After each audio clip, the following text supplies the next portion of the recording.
क्या भारतीय जनता पार्टी की सरकार और सुप्रीम कोर्ट मिलकर खुलेआम संविधान की हत्या कर रहे हैं? यानी संविधान को कुचलने का काम भाजपा सरकार कर रही है और सुप्रीम कोर्ट उसमें पूरा सहयोग दे रहा है।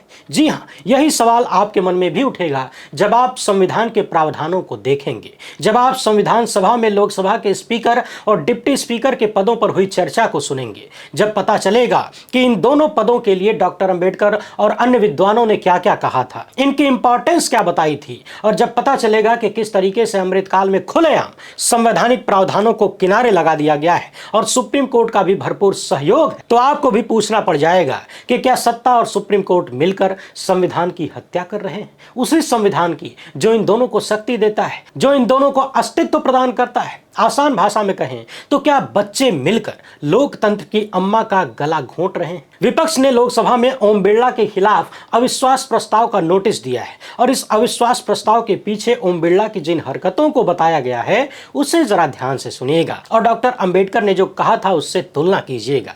आज इस वीडियो में एकदम आसान भाषा में हम जानेंगे कि स्पीकर और डिप्टी स्पीकर का पद जरूरी क्यों है, इनकी जिम्मेदारियां क्या हैं, कैसे इन्हें होना चाहिए, अब तक की परंपरा क्या थी, किस तरीके से भारतीय जनता पार्टी की सरकार ने परंपराओं की हत्या की और इसमें देश की सबसे बड़ी अदालत का भरपूर सहयोग रहा, क्योंकि डिप्टी स्पीकर का पद पिछले लगभग 7 साल से खाली है। यानी ये दूसरा टर्म चल रहा है और देश के लोकसभा में डिप्टी स्पीकर नहीं है। ऐसा इतिहास में आज तक नहीं हुआ था। आज की ये वीडियो संविधान सभा से लेकर अमृतकाल तक की पूरी यात्रा को एकदम आसान भाषा में समझने में आपको मदद करेगी। देखिएगा कि जो लोग संवैधानिक प्रावधान के तहत लगाई गई इमरजेंसी को याद दिलाकर रोज रोज कांग्रेस को कोसते हैं, वो लोग किस तरीके से खुलेआम संविधान की हत्या कर रहे हैं और स्पीकर ओम बिरला की विशिष्ट क्वालिटी पर भी चर्चा करेंगे। वीडियो को आखिर तक देखिएगा। पहली बार है तो चैनल को सब्सक्राइब करके घंटी बजा दीजिए टन से। हर एक वीडियो को लाइक और शेयर करना आपकी जिम्मेदारी है। आपको पता है कि इन मुद्दों पर गोदी मीडिया कभी चर्चा नहीं करेगा, इसलिए आपका भी नैतिक कर्तव्य है, एक नागरिक के रूप में कर्तव्य है कि इन मुद्दों पर जब बात हो तो ज्यादा से ज्यादा लोगों तक पहुंचाइए। और आपको यह भी पता है कि हम किसी धन्ना सेठ या राजनीतिक दल के दम पर नहीं चलते, तभी ये बातें हो पाती हैं। हमारा काम पसंद आता हो तो इस QR कोड या फिर मोबाइल नंबर का प्रयोग करते हुए जो भी हो सके आर्थिक सहयोग भेजने का प्रयास जरूर करें, ताकि लोकहित इंडिया की गाड़ी भी चलती रहे। आप आम नागरिक हो, विद्यार्थी हो, शिक्षक हो या फिर किसी भी पेशे से संबंधित हो, सबके लिए ये जान लेना बड़ा जरूरी है। और खास बात, पक्ष के हो या विपक्ष के हो, सबके लिए समझना जरूरी है, क्योंकि पक्ष विपक्ष तो बदलता रहेगा, संविधान का जिंदा रहना जरूरी है। क्योंकि जब हत्यारों के मुंह में खून लग जाता है तब एक समय के बाद वो ये देखना भूल जाते हैं कि कौन अपना है कौन पराया है, किसी को भी निपटा कर खून पी सकते हैं। अब आगे की बातों को एकदम टकटकी लगाकर सुनते और देखते जाइए। भारत का संविधान और उसके भीतर अनुच्छेद 93 यहां साफ साफ लिखा गया है कि लोकसभा में एक अध्यक्ष और एक उपाध्यक्ष होंगे, यानी स्पीकर और डिप्टी स्पीकर होंगे। प्रावधान है कि जैसे ही कोई लोकसभा बनेगी, यानी चुनाव के बाद देश की जनता अपना अपना सांसद चुन लेगी, तो लोकसभा के बनते ही उसी लोकसभा सदस्यों में से 2 को चुना जाएगा। पहले लोकसभा का अध्यक्ष का चुनाव होगा और जैसे ही लोकसभा अध्यक्ष का चुनाव हो जाएगा, स्पीकर चुन लिया जाएगा, उसके तत्काल बाद उपाध्यक्ष का चुनाव होगा। और ध्यान रखिए, अंग्रेजी में यहां बार बार शैल का प्रयोग हुआ है, शुड नहीं लिखा गया है। यानी शैल का मतलब होता है निश्चित तौर पर किया ही जाना है, कोई बहाना नहीं चलेगा। यानी लोकसभा बनते ही एक स्पीकर का चयन और स्पीकर के चयन के तुरंत बाद डिप्टी स्पीकर का चयन होना चाहिए। अभी पहले हम स्पीकर की बात कर लेते हैं, इसके बाद डिप्टी स्पीकर के मामले में देखेंगे कि कैसे मोदी सत्ता से लेकर सुप्रीम कोर्ट तक खुलेआम संविधान की गर्दन दबा रहे हैं, बल्कि दबा चुके हैं। पहले यह समझ लीजिए कि स्पीकर के पद का महत्व क्या है। दरअसल स्पीकर लोकसभा का सर्वोच्च पीठासीन अधिकारी होता है। याद करिए, अभी हाल ही में जब 2024 के लोकसभा चुनाव का परिणाम आया था और लोकसभा के तमाम सांसद स्पीकर ओम बिरला के चुने जाने के बाद उन्हें बधाई दे रहे थे, तो प्रधानमंत्री मोदी भी बधाई देने पहुंचे और नेता प्रतिपक्ष राहुल गांधी भी। जब प्रधानमंत्री मोदी पहुंचे तो ओम बिरला की कमर झुक गई और लटक कर ओम बिरला ने नरेंद्र मोदी का भी अभिवादन किया, जबकि राहुल गांधी से हाथ मिलाते समय ओम बिरला एकदम सीधे खड़े थे, स्ट्रेट। इस बात पर तंज करते हुए राहुल गांधी ने कहा कि आपको ऐसा करने की जरूरत नहीं थी। तो ओम बिरला कहते हैं कि बड़ों को सम्मान देना हमारे संस्कार में है। मगर तभी पलट के राहुल गांधी ने कहा कि इस सभा में यानी लोकसभा में आपसे बड़ा कोई नहीं है, आप सर्वोच्च हैं। यानी लोकसभा का स्पीकर वहां बैठे हर एक सदस्य से और हर व्यक्ति से ऊंचा है, बड़ा है, वरिष्ठ है। परंतु अमृतकाल में ओम बिरला ने इस ऊंचाई को झुकाने का काम किया।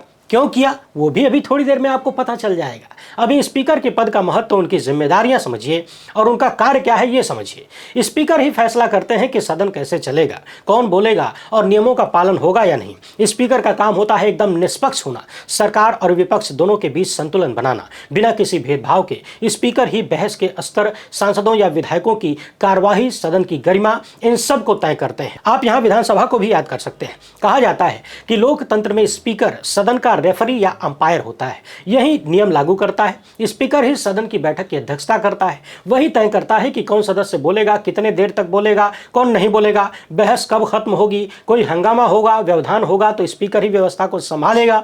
लोकसभा के नियमों और प्रक्रिया की व्याख्या करने का काम स्पीकर का ही होता है। किसी नियम पर विवाद हो तो स्पीकर का फैसला अंतिम फैसला माना जाता है। स्पीकर ही तय करता है कि कोई बिल मनी बिल है या नहीं, कौन सा प्रस्ताव स्वीकार करना है, कौन सा नहीं। विधेयक पर वोटिंग की प्रक्रिया भी स्पीकर ही करवाता है, वही परिणाम भी घोषित करता है। सदन के भीतर अनुशासन बनाए रखना, चेतावनी देना, सदन से बाहर भेजना, किसी को निलंबित करना, ये सारे काम स्पीकर के होते हैं। स्पीकर संसद की स्थायी और विशेष समितियों की निगरानी और निर्देशन का काम भी करता है। कई समितियों के अध्यक्ष नामित करने का अधिकार भी स्पीकर के पास होता है। सीधे सीधे कहें तो लोकसभा का प्रतिनिधित्व स्पीकर ही करते हैं। देश और विदेश में लोकसभा का प्रतिनिधित्व स्पीकर होता है। यहां तक कि राष्ट्रपति और राज्यसभा के साथ औपचारिक संचार में भी लोकसभा के स्पीकर ही लोकसभा की तरफ से बोलते हैं। ये सारे काम और जिम्मेदारियां लोकसभा के स्पीकर की हैं। और ध्यान रखिए, यदि किसी कंडीशन में लोकसभा के स्पीकर मौजूद नहीं है तो ऐसी परिस्थिति के लिए डिप्टी स्पीकर का पद बनाया गया है। यानी अगर लोकसभा में स्पीकर नहीं है तो डिप्टी सीएम उन सारी जिम्मेदारियों, जवाबदेहियों को निभाएंगे, सारा कार्य कर सकते हैं जो स्पीकर का काम है। अब जरा ये सुनिए कि स्पीकर के पद को लेकर डॉक्टर अंबेडकर ने संविधान सभा में क्या कहा था। जब भारत का संविधान बनाया जा रहा था, अंडर प्रोसेस था, तब डॉक्टर अंबेडकर ने कहा था कि स्पीकर और डिप्टी स्पीकर संविधान का एक महत्वपूर्ण स्तंभ है। ये पद निष्पक्षता और न्याय संगत संचालन के लिए है। फिर से सुनिए, इन दोनों पदों को संविधान का एक महत्वपूर्ण स्तंभ कहा गया डॉक्टर अंबेडकर द्वारा। और उन्होंने ये भी कहा कि ये पद निष्पक्षता और न्याय संगत संचालन के लिए, यानी इस पद की जरूरत ही इसलिए है ताकि संसद के भीतर पक्ष और विपक्ष बिना किसी भेदभाव के अपनी बात रख सकें, अपनी आवाज बुलंद कर सकें, सदन की कार्यवाही सुचारू रूप से, व्यवस्थित रूप से और कानून के अनुसार चल सके। बाबा साहेब ने कहा था कि संसद का स्पीकर एक तटस्थ, निष्पक्ष अधिकारी होना चाहिए जो सत्ता पक्ष और विपक्ष दोनों का ध्यान रखे ताकि लोकतांत्रिक बहस स्वतंत्र रूप से चल सके। संविधान सभा में कहा गया कि स्पीकर का पद महान लोकतांत्रिक संस्थान का प्रतीक। स्पीकर का मुख्य कार्य है नियमों के अनुसार प्रक्रिया को लागू करना, न कि किसी पार्टी का पक्ष लेना। यदि अध्यक्ष समान रूप से सभी सदस्यों को सुनने में निष्पक्ष न रहे तो लोकतंत्र कमजोर होगा। इस लाइन को फिर से सुनिए, डॉक्टर अंबेडकर ने संविधान सभा में ही कह दिया था कि यदि अध्यक्ष यानी स्पीकर सभी सदस्यों को सुनने में निष्पक्ष नहीं है तो लोकतंत्र कमजोर होगा। इसी तरह डिप्टी स्पीकर की पद के बारे में भी उन्होंने कहा था कि यदि लोकसभा के स्पीकर अनुपस्थित हैं, जाहिर सी बात है व्यक्ति के पास और भी काम हो सकते हैं, कभी बीमार भी हो सकता है, कभी व्यक्तिगत जरूरतें भी, समस्याएं भी आ सकती, तो ऐसे में डिप्टी स्पीकर इस पद को संभालेंगे और सारी जिम्मेदारियां निभाएंगे। कहा गया था कि डिप्टी स्पीकर केवल स्पीकर का सहायक नहीं बल्कि वो भी उसी निष्पक्षता और संवैधानिक कर्तव्य का निर्वाह करेगा,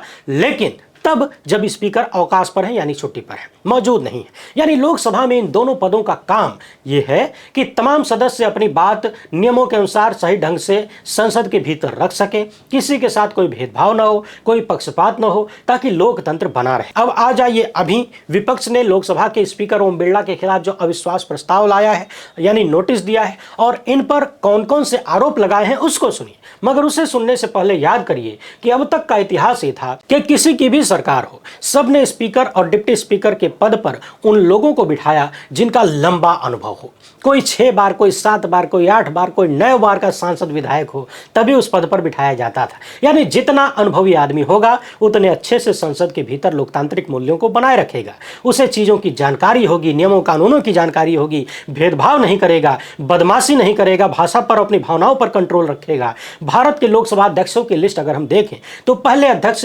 गणेश वासुदेव मावलंकर से लेकर हुकुम सिंह, नीलम संजीवा रेड्डी, गुरुदयाल सिंह ढिल्लो, बलिराम भगत, बलराम जाखड़, शिवराज पाटिल, रवि राय, पीएस संगमा, सोमनाथ चटर्जी, मीरा कुमार और यहां तक कि सुमित्रा महाजन को भी लोग याद करते हैं। लोकसभा के दूसरे स्पीकर एम अनंत सायानाम अयंगार को भी याद किया जाता है क्योंकि इनमें से ज्यादातर ने उस पद पर बैठकर वही किया जिसके लिए उन्हें बिठाया गया था, जिसकी उम्मीद संविधान सभा ने जताया था। 2014 में नरेंद्र मोदी के प्रधानमंत्री बनने के बाद भी पुरानी परंपराओं को देखते करते हुए सुमित्रा महाजन को स्पीकर बनाया गया और उन्होंने भी इस पद को कम से कम कलंकित तो नहीं होने दिया। और उसके बाद आते हैं ओम बिरला साहब। पहली बार साल 2014 में ही सांसद बने थे, यानी जैसे भारत आजाद हुआ वीरांगना की कलम से, वैसे ही इन्हें भी सांसद बनने का मौका मिला। दोबारा 2019 में सांसद बने, यानी भारत की संसद में इन्होंने मात्र 5 साल का वक्त बिताया था और गुजराती जोड़ी ने इन्हें स्पीकर जैसे महत्वपूर्ण पद पर बिठा दिया। अब तक जिस पद पर ज्यादा से ज्यादा अनुभवी व्यक्ति को बिठाया जाता था, उस पद पर मात्र 5 साल और 1 टर्म सांसद रहे व्यक्ति को बिठा दिया गया, दूसरे ही टर्म में बिठा दिया गया। ऐसा क्यों किया गया, आप भली भांति समझ सकते हैं, अभी थोड़ी देर में बताएंगे भी। गुजराती जोड़ी का फार्मूला बड़ा पुराना है, किसी भी महत्वपूर्ण पद पर ऐसे व्यक्ति को मत बिठाइए जो बहुत अनुभवी है, काबिल है, ज्ञानी है, जिसका जनाधार है, क्योंकि ऐसा व्यक्ति जिसका अपना अस्तित्व होगा वो यस मैन नहीं होगा, वो इशारों पर डांस नहीं करेगा। आप तमाम राज्यों के मुख्यमंत्रियों को ही देख लीजिए, छत्तीसगढ़ से लेकर मध्य प्रदेश, राजस्थान, दिल्ली, उत्तराखंड, हर जगह, और पार्टी के भीतर भी, केंद्रीय मंत्रालय में भी हर जगह गुजराती जोड़ी ने चुन चुनकर ऐसे लोगों को बिठाया जो यस सर यानी यस मैन हो। मगर लोकतांत्रिक परंपराओं का ध्यान नहीं रखा गया। अभी बिहार में विधानसभा का स्पीकर चुना गया डॉक्टर प्रेम कुमार को, और डॉक्टर प्रेम कुमार 9 बार के विधायक हैं। यानी बिहार में विधानसभा का स्पीकर चुनते हुए बीजेपी को अनुभव का एहसास है, परंतु देश की लोकसभा में इस परंपरा को त्याग दिया गया। बिहार में जो डिप्टी स्पीकर बनाए गए नरेंद्र नारायण यादव, ये भी 1995 से लगातार विधायक है। उत्तर प्रदेश में जो विधानसभा के स्पीकर हैं सतीश महाना जी, वो भी पिछले 8 बार से लगातार चुनाव जीतकर सदन में हैं और 1991 से विधायक, 32 साल से भी ज्यादा का अनुभव है। तो स्पीकर और डिप्टी स्पीकर के पद पर ज्यादा अनुभवी व्यक्ति को इसलिए बिठाया जाता है ताकि वो सदन के बारे में सब कुछ विस्तार से जानता हो, उसे सुचारू ढंग से चलाना जानता हो, अपने पद की गरिमा को पहचाने हैं। परंतु आप तो जानते हैं गुजराती जोड़ी को ऐसे लोग नहीं चाहिए। अब विपक्ष ने स्पीकर ओम बिरला के खिलाफ रास्ता अपनाया है और इसमें ओम बिरला के खिलाफ बड़े शर्मनाक आरोप लगाए गए हैं। देश के विपक्ष ने लोकसभा अध्यक्ष ओम बिरला को पद से हटाने के लिए संविधान के अनुच्छेद 94C के तहत प्रस्ताव दिया है। यह नोटिस कांग्रेस सांसद गौरव गोगोई ने जमा किया, यानी लोकसभा के महासचिव को दिया गया। अब नियमों के मुताबिक इसकी प्रक्रिया चलेगी। संविधान कहता है कि सदन के कुल सदस्यों के बहुमत से लोकसभा के स्पीकर को और डिप्टी स्पीकर को हटाया जा सकता है। प्रस्ताव लाने से पहले कम से कम 14 दिन का नोटिस देना जरूरी होता है। हालांकि अभी जो नोटिस दिया गया है, इस सत्र में उस पर वोटिंग होना मुश्किल माना जा रहा है। विपक्ष का आरोप है कि सदन चलाते समय ओम बिरला भारतीय जनता पार्टी और उसके सांसदों का पक्ष लेते हैं, विपक्ष को बोलने का समय नहीं देते या फिर कम समय देते हैं। जब भी विपक्ष के लोग बोलते हैं, आलोचना करते हैं या विरोध करते हैं, तो बार बार ओम बिरला उन्हें रोकते हैं, टोकते हैं, बोलने नहीं देते, उनकी लय तोड़ने का काम करते हैं। खास तौर पर राहुल गांधी को स्पीकर ओम बिरला ने कई बार बोलने नहीं दिया। उन्हें सेना प्रमुख नरवणे की किताब को पढ़ने की अनुमति नहीं दी गई, जबकि बीजेपी सांसद निशिकांत दुबे कांग्रेस और गांधी परिवार के खिलाफ आपत्तिजनक टिप्पणियां करते रहे, मनगढ़ंत किताबें पढ़ते रहे। उस दौरान पीठासीन अधिकारी ने निशिकांत दुबे को बैठने के लिए बोला भी, लेकिन दुबे ने उनकी बात नहीं माना। फिर भी उनके खिलाफ कोई कार्रवाई नहीं हुई। और तो सारी हदों को पार करते हुए ओम बिरला ने आरोप लगाया कि विपक्ष की कुछ महिला सांसद प्रधानमंत्री के खिलाफ कुछ गलत करने की योजना बना रही थी, यानी प्रधानमंत्री पर कुछ हमला हो सकता था। इसीलिए ओम बिरला ने प्रधानमंत्री को सदन में नहीं आने की सलाह दे दिया। विपक्ष का कहना है कि ये आरोप गलत है, अपमानजनक है, हमें बदनाम किया जा रहा है। यानी सोचिए, लोकसभा का स्पीकर इस तरह की अनर्गल बातें कहता है कि कांग्रेस के सांसद प्रधानमंत्री के खिलाफ कुछ गलत करने की प्लानिंग कर रहे थे, खासकर महिला सांसद। जबकि पिछले प्रधानमंत्री डॉक्टर मनमोहन सिंह के दौरान बीजेपी के सांसद, विपक्ष के सांसद तमाम कागज और अन्य चीजें लेकर डॉक्टर साहब की कुर्सी के सामने जाकर खड़े होकर नारेबाजी करते थे, शोर मचाते थे, विरोध करते थे, और डॉक्टर साहब डर के भागे नहीं, और न ही उस दौरान स्पीकर ने ऐसा कोई आरोप लगाया। बाकी तो हम सब देखते ही हैं ओम बिरला किस तरीके से खुलेआम भेदभाव करते हैं। आम आदमी को भी यदि कभी ऐसा भेदभाव करना पड़ जाए तो वो शर्म से पानी पानी हो जाएगा, बेचारा चुल्लू भर पानी ढूंढने लग जाएगा। वो खुद ही शर्म से पद त्याग देगा, कुर्सी छोड़कर भाग जाएगा। इतनी जलालत झेलने के बाद उसे सोचना पड़ जाएगा कि जब पूरा देश और दुनिया देख रही है तो मैं खुलेआम इतना पक्षपात कैसे कर सकता हूं। मगर यही वो क्वालिटी है जिसे देखकर एक बार के सांसद ओम बिरला को स्पीकर का पद दे दिया गया। विपक्ष के सांसद चाहे जितना बोलते रहे, चिल्लाते रहे, कैमरा उन्हें नहीं दिखाता है, और पक्ष वाले जब बोलते हैं तो लगातार उन्हें दिखाया जाता है। विपक्ष के सांसदों को ओम बिरला एकदम हीन भावना से देखते हैं, उन्हें डांटते हैं, फटकारते हैं, धमकाते हैं। वहीं सत्ता पक्ष के सांसदों को पुचकारते हुए नजर आते हैं, जैसे लगता है कि एक तरफ गुलाम बैठे हैं और एक तरफ मालिक बैठे हैं। ये सारी चीजें हम सब लगभग 7 साल से देख रहे हैं। अब आइए डिप्टी स्पीकर के पद पर, तो डिप्टी स्पीकर का पद भी उतना ही महत्वपूर्ण है जितना स्पीकर का पद। फर्क बस ये है कि जब स्पीकर मौजूद नहीं है तब डिप्टी स्पीकर का काम शुरू होता है, लेकिन काम लगभग वही है, सब काम लगभग वही है। परंतु पिछले 7 साल से, यानी 2019 की सरकार जब बनी तब से यानी जब से ओम बिरला को लोकसभा का स्पीकर बनाया गया तब से डिप्टी स्पीकर का पद खाली है, जबकि संविधान कहता है कि स्पीकर का चुनाव होने के बाद तुरंत ही यथाशीघ्र as soon as possible deputy speaker का चुनाव होना चाहिए। और अब तक की भारत की परंपरा यह रही है कि स्पीकर सत्ता पक्ष का होता है तथा डिप्टी स्पीकर विपक्ष का रखा जाता है, इसलिए ताकि बैलेंस बना रहे। यानी संविधान में इसे लिखा नहीं गया है कि डिप्टी स्पीकर का पद विपक्ष को दिया जाएगा, मगर एक परंपरा चलती आ रही थी मजबूत लोकतंत्र दिखाने की। परंतु भारत को दुनिया की लोकतंत्र की अम्मा कहने वाले लोग किस तरीके से लोकतंत्र और संविधान का गला घोंटते हैं, देखते जाइए। मोदी शाह के करीबी कहे जाने वाले ओम बिरला ने पिछले 7 साल में डिप्टी स्पीकर पद का चुनाव नहीं कराया, यह पद खाली है। अब आप सोचिए कि यदि इस पद पर विपक्ष का कोई सांसद होता और अभी जब समय समय पर ओम बिरला नहीं होते हैं,